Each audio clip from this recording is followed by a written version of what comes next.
इतनी बड़ी आग थी कि जिन लोगों ने पहले आग देखी है वो कहते हैं हमने ऐसी आग पहले नहीं देखी, ठीक है। और ऐसे मौक़ों पर यकीनन आपको पता चलता है कि कहाँ मज़ीद बेहतरी की जा सकती है। ये हर जगह होता है, हर जगह होता है। दुनिया के तरक्की याफ्ता ममालिक में भी आग लगती है। ये नहीं है कि वो बरी हैं, बल्कि हमने मेरा ख्याल है पिछले बरस ही कैलिफोर्निया की जो आग देखी थी, और हमने अमीर तरीन लोगों के घर वहाँ झुलसते देखे, अमीर तरीन, क्योंकि जहाँ वो आग लगी थी वहाँ अमीरों के घर थे। वो आग की लपेट में ऐसे आए कि पता भी नहीं चला। तो ये तो हमने नहीं सुना उसके बाद के इतना बड़ा नेशनल सिक्योरिटी का इशू बना दिया अमेरिका के अंदर। उन्होंने भी अपनी कमी कोताहियों को समझा होगा, देखा होगा आग को आइंदा कैसे रोका जाए, और इस नौयत की आग लगे तो क्या किया जाए, उन्होंने भी सोचा होगा। तो अब सिंध के लोग भी, सिंध हुकूमत भी सोचेगी। और बहुत मैं समझती हूँ जिस तरह वो ट्रांसपेरेंटली काम कर रही है, मतलब सीएम साहब ने ये तक कहा कि जी कार्रवाई से पीछे नहीं हटा जाएगा अगर इसमें किसी इन्वेस्टिगेशन के नतीजे में, और इन्वेस्टिगेशन भी उन्होंने बाकायदा फोरेंसिक इन्वेस्टिगेशन का हुक्म दिया है। जहाँ जहाँ हमारे पास state of the art labs होंगी पाकिस्तान में, उनकी मदद लेना उन्होंने शुरू कर दिया है। तो ये कोई अपने तई रिपोर्टें भी नहीं बनाएंगे, कोई आई वॉश नहीं होगा, हर चीज़ ट्रांसपेरेंटली होगी, हर चीज़ जो है वो शफाफ तरीके से होगी। और इसमें अगर कोई कोताही इदारे की होगी या किसी और जिम्मेदार की होगी तो उसको उसी हिसाब से, उसी तरीके से सज़ा दी जाएगी, ये उसका एग्जाम्पल बनाया जाएगा। लेकिन जब तक ये रेस्क्यू का अमल हो रहा है, इसमें जिस तरह से वो जो पुदक रहे थे लोग, बड़ा अफसोस हुआ देखकर। मुझे नहीं लगता कि किसी भी जी शऊर बाशऊर शहरी को ये देखकर खुशी हुई होगी कि वहाँ सिसकियाँ हैं, आहें हैं, और यहाँ आप उस पर आके सोच रहे हैं कि हम अपनी भी रोटी पका लें। Very sad, I can only say कि इट वॉज वेरी सैड। मुझे बहुत अफसोस हुआ इस अमल पर। जी नकवी भाई आप कर लें, फिर आप ये बताएं कि आप हुकूमत की इत्तेहादी जमात है और एक वज़ीर ने 18वीं तरमीम को घोषणा करार दे दिया, दूसरे ने कहा कराची को वफाक को ज़ेरे कंट्रोल किया गया, तो क्या इन इशू को आप वज़ीर आज़म की सतह पर उठाएंगे? बहुत आपने अच्छी बात की, मैंने इसी तरह की बात की। मैं आपके तवज्जुह से यही वज़ीर आज़म साहब जो कि इस वक्त बहुत इम्पोर्टेंट एक फ़ोरम पर हैं, वो भी एक बहुत ही हमारे लिए एक कंसर्न है वो सारी सिचुएशन के ऊपर। बिल्कुल इस तरह की बात कहना 18वीं तरमीम के हवाले से ये काबिल मज़म्मत है। 18वीं तरमीम है क्या, पहले इनको समझाएं। अगर आप 18वीं तरमीम को समझते ही नहीं तो माना आप सूबों की एग्जिस्टेंस को ही नहीं मानते। 18वीं तरमीम सूबों को इख्तियारात देने के हवाले से एक लैंडमार्क अचीवमेंट है पाकिस्तान की। ये जो तासुर दिया जाता है ना कि जी सूबों को ये दे दिया, मसला हो गया, ये दे दिया, भाई ये सूबे मजबूत होंगे तो वफाक मजबूत होगा। ये कहानी दूसरे साइड से नहीं चलती है। आप अगर अपने अवाम को मजबूत करेंगे जो इन सूबों में रहती हैं, तभी आपका वफाक फलेगा, फूलेगा, मजबूत होगा। ये तासुर ही गलत है। और ये वही बात है ना, दिल का चोर बाहर आता है और वो चोर की दाढ़ी में तिनका बाहर आता है। लेकिन इस वक्त इतने तिनके बाहर आए हैं इस मौके पे कि वो झाड़ू बन गया है पूरा। इतने चोर के तिनके जो दाढ़ी में तिनके थे इतने बाहर आए, तो बहुत अफसोसनाक बात है। और ये जो ख्वाहिशात का इजहार कर रहे हैं ना, इनको जनरल ज़िया का आइन और जनरल मुशर्रफ का आइन प्यारा है। ये आप जानते हैं, ये मुख्तलिफ अदवार के लोग हैं, तो फिर ये बता रहे हैं कि हम अभी भी जमहूरी नहीं हुए। हम सिर्फ जमहूरियत का नारा लगाते हैं, बाकी हम कोई जमहूरी नहीं है। क्योंकि जमहूरियत का हुस्न यही है कि आप लोगों को एम्पावर करें, लोगों को मजबूत करें, सूबों में रहने वाले अवाम को मजबूत करें, उनके पास सिस्टम जाए, वो यहाँ ना आए आपसे रोते पीटते मदद मांगने।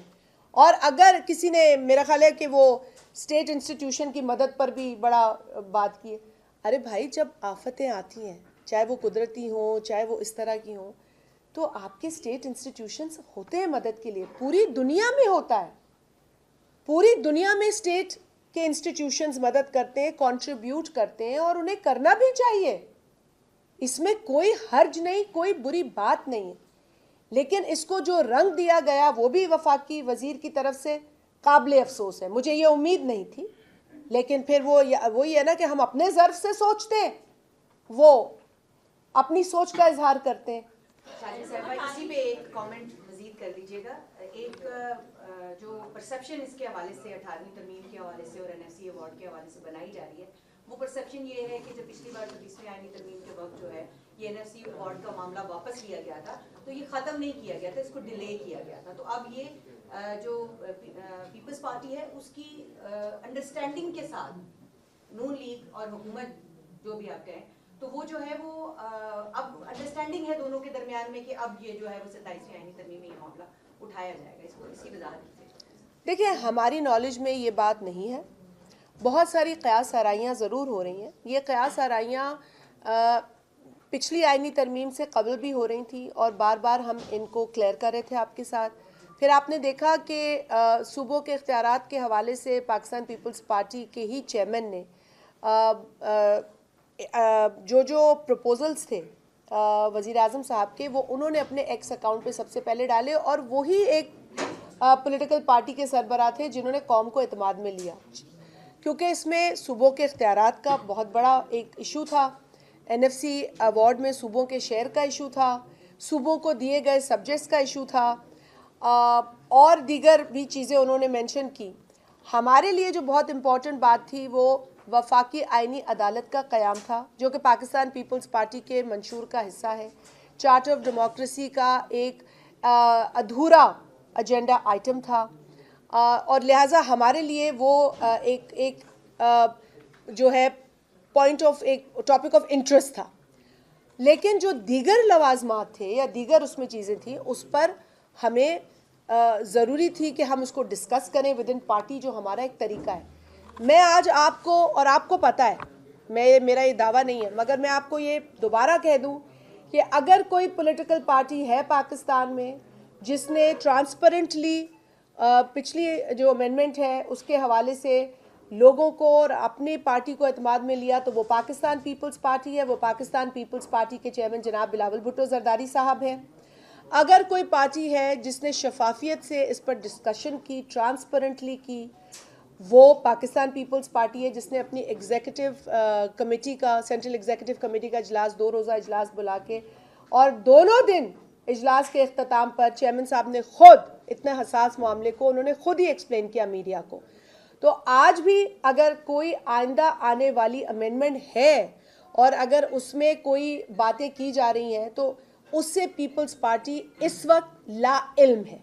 तो हमारे पास इसकी कोई नॉलेज नहीं है। आपसे सुनते हैं, आप ही की ज़बानी सुनते हैं, और हम बार बार ये जवाब देते हैं कि जब हमें एतमाद में लिया जाएगा, मैं आपकी तवस्सुत से गुजारिश करूँगी हुकूमत से कि खुदारा बर वक्त आप एतमाद में लें और टाइम दें, क्योंकि हम शफाफियत पे बिलीव करते हैं, और यही वजह है कि बिलावल भुट्टो जरदारी साहब की कोशिशों की वजह से सूबों के हुकूक को भी बचा लिया गया, उनका हिस्सा भी बचा लिया गया, और जो वफाकी आइनी अदालतें बनी या अदालत बनी उसमें सूबों को बराबरी की नुमाइंदगी मिली, जो कि बिलावल भुट्टो जरदारी साहब की सजेशन थी। जी, आप अभी आए, इन्होंने पहले पूछा है। जी, सिंपल सवाल है जो आपने अभी फरमाया कि जी साना बुलेटिन के हवाले से आपने बात की, आपने केमिकल्स का नाम लिया लेकिन जिम्मेदारों का नाम नहीं लिया। आपने साना बल्दिया टाउन का भी हवाला दिया लेकिन आपने जिम्मेदारों का नाम नहीं लिया। भाई हमारे पास तो बहुत मवाद है ना, सियासत करनी हो तो हमारे पास बहुत मवाद है। हम अगर बल्दिया की बात करना चाहें, उसके आपको पता है मेरे कॉलीग ने तो बता दिया था, सेक्टर इंचार्ज था, और सारी बातें आया हो गई थी, बोल्टन मार्केट में भी बातें आया हो गई थी। हमें अगर सियासत करनी होती तो हम ये बातें आपसे पहले आके कर रहे होते, लेकिन हमने जेन्युइनली लोगों को बचाना है, जेन्युइनली रेस्क्यू एफर्ट को इंटरप्ट नहीं होने देना, जेन्युइनली लोगों को कॉम्पनसेट करना है, उनके ज़ख्मों को जो है वो ऐसे हवा पे नहीं छोड़ देना। तो आपकी बातें दुरुस्त हैं, आपका इशारा जिस जानिब जा रहा है वही है ना। वो मैं कल किसी से बात कर रही थी कि इट इज़ आयरॉनिक कि MQM ये बात कर रही है, ये जिस तरह के बयानात MQM दे रही है। क्या आपको MQM की हरकत का इल्म नहीं है? क्या आपको पता नहीं है कि ये आग लगाने में और आग बढ़ाने में और तकलीफ़ पहुंचाने में ये कितने बड़े माहिर हैं? आप जानते नहीं हैं। लेकिन बात ये है कि हमने ये जो अब ये मुर्दे हैं नहीं, क्योंकि ये इतना माजी का वाक़या नहीं है, लेकिन हम फिर भी समझते हैं कि हम नहीं चाहते, हम तलखियाँ नहीं चाहते। हाँ, अगर इस सिचुएशन में कोई ऐसे महरक़ात, कोई ऐसे अज़ाइम हैं तो हम बिल्कुल सिंध हुकूमत से कहेंगे कि उन्हें बेनकाब करें, उन्हें भी बेनकाब करें, लाएं लोगों के आगे। जो बोल्टन मार्केट में निकला, जो बल्दिया टाउन में निकला, कहीं वो ताने बाने यहाँ ना मिल रहे हो, आप बताएं हमें, बहुत ज़रूरी है। जी बहन, वो कहाँ गया यासिर? जी, आप दो बहनें मेरी। गलत नहीं होती, लेकिन उसके नताइज पे तहफ़्फ़ुज़ात हो सकते हैं। लेकिन जब भी 18वीं तरमीम पे बात की जाती है, सिर्फ पीपल्स पार्टी की तरफ से जारहाना रवैया और उसकी हमायत की जाती है, बाकी सूबों के लोग जो है वो 18वीं तरमीम के हवाले से उस तरह बिहेव या उस तरह अपना एक्शन नहीं देते जिस तरह पीपल्स पार्टी देती है। करना चाहिए ना, शायद इसलिए क्योंकि पाकिस्तान बनाने की जो रेजोल्यूशन थी वो भी सिंध असेंबली में पास की, तो मेरा ख्याल है कि वो पॉलिटिकल शऊर हम रखते हैं और हम समझते हैं कि उसी पॉलिटिकल सियासी शऊर का ये तकाजा है कि पाकिस्तान के आइन का दिफा किया जाए, पाकिस्तान के आइन का दिफा करते करते तमाम कवानीन का, और बिलखसूस वो जमात जिसने इस पाकिस्तान को मुतफ़िका आइन दिया वो अपने आइनी हुकूक पर चुप नहीं रह सकती।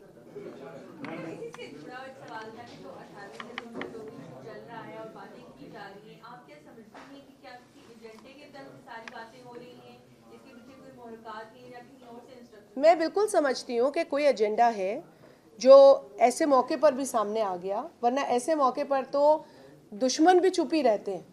मतलब आपको पता है, हम सब इसी माशरे का हिस्सा हैं। हम अपने किसी मुखालिफ की भी तकलीफ़ में चुप रहते हैं क्योंकि मुखालफत के भी वक्त आ जाता है करने का, लेकिन कोई एजेंडा ऐसा मालूम होता है कि है, और वो क्या एजेंडा है हम उससे जो है वो लाइल्म है। लेकिन इनकी जहनी कैफियत का अंदाज़ा मैं कर सकती हूँ कि जब हम सब फोकस हैं एक अमल के ऊपर, आप फोकस हैं एक एजेंडा के ऊपर, ये अफसोसनाक बात है। मेरा सवाल ये है कि इस वक्त बल्दियाती निज़ाम तो है सूबे में, लेकिन MQM का पार्लियामेंट में भी और उनका मुतालबा भी है आर्टिकल 140 उसके तहत सूबाई हुकूमतें या लोकल गवर्नमेंट से उनको मजीद स्ट्रेंथन किया जाए। तो आप समझते हैं कि ये बल्दियाती निज़ाम ठीक है? देखिए नहीं, बल्दियाती निज़ाम अगर देखा जाए तो इस वक्त सिर्फ सिंध में राइज है और सिंध में इलेक्शंस हुए हैं और सिंध में कानून है। आप नज़र उठा के देख लें, मैं कहूँगी तो फिर कहेंगे जी आप टारगेट हमें कर रहे हैं, हम किसी को टारगेट नहीं कर रहे हैं। आप ही मुझे बता दें कि अगर इस मुल्क के एक और सूबे के अंदर बल्दियाती निज़ाम का कानून आया तो वो कानून जो हमारी लीगल लेंस बताती है, वो कानून जो है उसमें जमहूरियत का अंसर कम नज़र आता है। ठीक है ना? जहां आप खड़े हैं यहाँ पर भी लोकल गवर्नमेंट के इलेक्शंस को पोस्टपोन करने के डिले टैक्टिक्स इस्तेमाल किए जाते हैं। चौथी मर्तबा, बहुत शुक्रिया। तो मेरा ख्याल है कि अगर MQM को तकलीफ़ है तो वो पूरे पाकिस्तान की तकलीफ़ का इजहार करे, ना कि उस सूबे के बारे में जहाँ पर बल्दियाती निज़ाम भी है, बल्दियाती निज़ाम का कानून भी है, बल्दियाती नुमाइंदे अपना काम भी कर रहे हैं, चाहे वो टाउन हो, चाहे वो सिटी हो, चाहे वो UC हो, हर जगह सिंध के अंदर बल्दियाती निज़ाम और नुमाइंदगी मौजूद है। बहुत शुक्रिया आप लोगों का।